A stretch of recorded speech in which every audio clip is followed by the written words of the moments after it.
What's going on, guys? The Comics Kid 2099 here. Welcome to day 282 of the 365-day graphic novel review challenge. Today, I want to talk to you about one more Grant Morrison book that he did for Vertigo. This is The Filth. This is a book that was 13 issues long. He did it with Chris Weston and Gary Erskine. And the premise of this book is really difficult to explain. If you remember in my Sea Guy review, I said that there are two different kinds of Grant Morrisons. There's the kind with a pretty straightforward, normal premise with a lot of weird and unusual stuff sprinkled in throughout. And then there's the kind that is just weird through and through. This is that kind. Apparently, though, Grant Morrison thinks that this is one of his most straightforward books that he's ever done. I don't understand how he can believe that because I found very little of this book to actually be something I could understand. Most of it was just really weird, went way over my head. A lot of this was stuff I didn't understand, and this was like the second or third time I've read this book. Now, admittedly, the last time I read this before this video was a really long time ago, but even so, I feel like after I've read it a couple of times that I should be able to understand the book a little bit more than I have. This is by far the weirdest thing that I have ever read from Grant Morrison. Now, I have not read everything he's done. I haven't read The Invisibles, which is apparently a really trippy thing that a lot of people think is very bizarre. I haven't read that, so I don't know if this is comparable to that, but I do know that out of everything that I have read for him, this is much more bizarre than anything else that he's written from what I've read.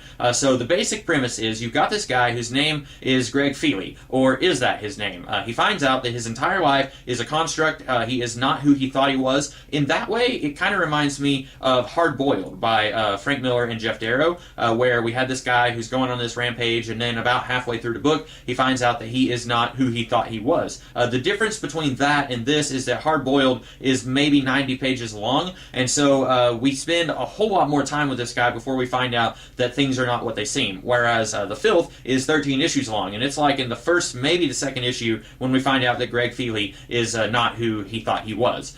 So anyway, he is an agent of this organization called The Hand, and his job, or The Hand's job, is to find the weird and the unusual and eliminate it so that it does not infect humanity and infect humanity as it goes about its normal way of life. So in that way, I guess it's kind of like the anti-X-Files.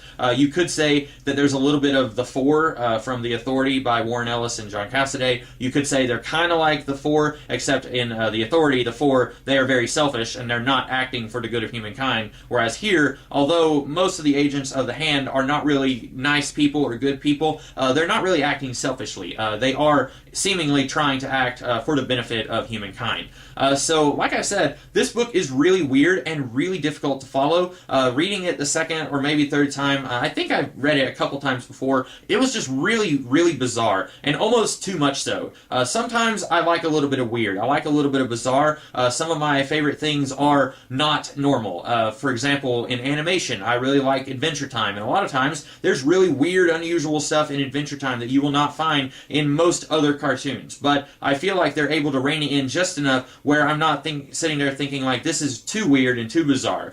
You look at a cartoon like Super Jail, that's almost pushing the limit for me. I look at that and I'm thinking this is really gross and really weird and really bizarre, like too much. There's a limit that I can endure. And I feel like Grant Morrison, 90% of the time with everything else that I've read, he's not pushing that limit. Sometimes it may not be a book that I like. For example, Sebastian O. I didn't really like that book. Or parts of Final Crisis. I didn't really like a lot of what was going on in Final Crisis. But at least with those, I don't think that he was being bizarre for the sake of being bizarre. This book is really just going above and beyond the Call of Duty. It's almost like he's not only trying to be weird, like, you know, I can smell colors kind of weird. A lot of times people think that that's what Grant Morrison is all about. And then you look at something like The Manorama or Sea Guy, and you might think, okay, yeah, that is what Grant Morrison is all about. Not only that, but this book is just gross. There's a lot of really gross, nasty stuff in this book that just isn't for me. Now, it may not be that everyone else is going to despise that. Probably a lot of other people are going to read this and think that this is kind of quaint. I wouldn't think that a whole lot of people would think that, but some people might look at this and they might say, what's the big deal? This isn't that bad. But for me, I thought that this was just really disturbing in a lot of ways. This is not the kind of Grant Morrison that I want to see. And that's not to say that the Grant Morrison stories that are really weird through and through are necessarily bad. I think that Grant Morrison can go either way. He can have a story that's just 100% weird, or he can have a story that's pretty straightforward with a lot of little weird in it. I don't think that that is what ruined this book for me. I think what ruined this book for me was just the sheer level of nastiness and desperation, and the character just feels so alone. This book does not make me happy by the end of the book, and I know not all stories are meant to have a happy, charming feeling by the time you're done reading them, but for me, I don't want to be sad and depressed whenever I'm reading something or watching a movie. I want to have fun whenever I'm watching movies or reading books, and I did not whenever I was reading this. So this has been a really vague review because there's really a lot of stuff to chew on with this. It's a 13-issue series, so there's a lot that I could talk about, and I was trying to avoid some of the biggest spoilers in this book. The big one, I think, comes pretty early in the book, so I don't feel like that's a big deal that I spoiled that one. But anyway, those are my thoughts on The Filth. I hope that you guys liked this review. If you did, be sure to like, share, comment, and subscribe. And if you did like this one, I will be doing some more videos throughout the rest of the year, so check those out starting tomorrow. I'll be doing more videos starting tomorrow. So you guys have a great rest of the day, and I will see you tomorrow. Have a good one.